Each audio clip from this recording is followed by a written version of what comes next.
colour I picked, complementary colours. Here's the colour wheel. A complementary colour simply means opposite on the colour wheel. So you'll find that they are going red, those bright red, and going down to the green, okay? Red and green, because they're opposite on the colour wheel, will always be really, really vibrant. But you can do it with anything. The red and green is something we use so much in New Zealand, and we don't often see it, but if you go blue-orange, you'll see it in the movies. Next time you're not watching a chick flick, and you're watching a spooky night and someone's about to get murdered, don't look at it, but look at what the lighting is. The lighting is always blue, and there's always an orange spotlight coming down from a building or somewhere like that. And once you notice it, it's always there, blue and orange. Also, Monet, in his paintings, always used this orange-blue contrast. And so if you go and look at the works of Van Gogh, Monet, any of the paintings of that era, they constantly use complementary colours.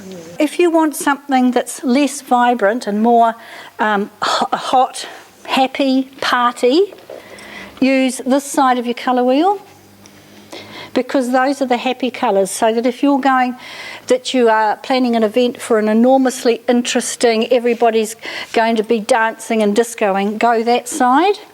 If it's a funeral and everybody's unbelievably sad, you go this side. The trouble with that side is they're called recessive colours, which means they go backwards when you look at them. So if you do only those colours there, it's dark and very sombre, but it also disappears. So there's a little trick to go with it. You either add lime green or you add orange. And if you add a tiny piece of both those, this whole thing will just, a little bit of a spark, a little bit of a rhythm, a little bit of a heartbeat, so that it doesn't just completely disappear into the background. Okay, so that's just your basic theory of colours. But one thing that I didn't click when I was first being taught colour theory was that I was only ever given the colour wheel, and I thought it was only these colours. But you've got to remember that it's not. It's all the tints, tones and shades. Shade means you've got black added, tint means you've got white added, tone means you've got grey added. So all of these are reds through here. And these are the shades with black, these are the tints with like pink with white, and these are the greys in there.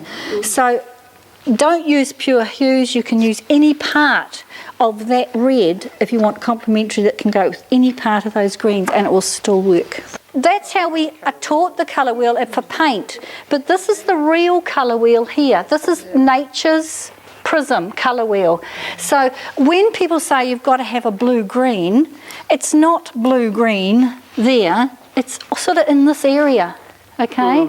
So you can say if you had a theme that was complementary colours, don't think you have to go red-green or orange-blue. Orange, brown is a shade of orange. You could go brown-blue, whatever, because that gives you all of the possibilities rather than just what I used to think is, oh, I have to put that with that colour, where am I going to find that colour? Yeah? The other cool thing about colour theory is nature will tell you what to put with what. That is nature giving you a hint of how to make your arrangement colours. If you're going to use that red there, which is this one here, okay, that one there, so we know it's a shade of red, and we open it up on the side, and oh look, there's the complementary colour, the lime green. So you can pick anything from anywhere, and nature will say not only what's really cool with it, but the proportion of it.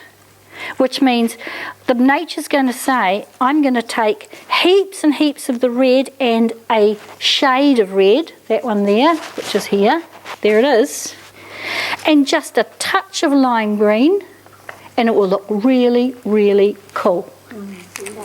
All right, so anything, even on their leaves, it's giving you that signature of a very, very cool colour combination. When I was taught this by the wonderful Nairi, it opened up all the colours to me, because up till that point I was only using the ones I liked and only certain combinations, and suddenly I'm going, Oh, she did it with an iris, actually. If you look at the inside of an iris, the opposite of complementary colour in an iris, if you go and have a look at it, inside it's a complementary colour, but it's also got whites in it. I did an arrangement with her, and I went, oh, no, you're a genius. She said, no, I'm not. She said, nature is. That's your colour theory. There you are.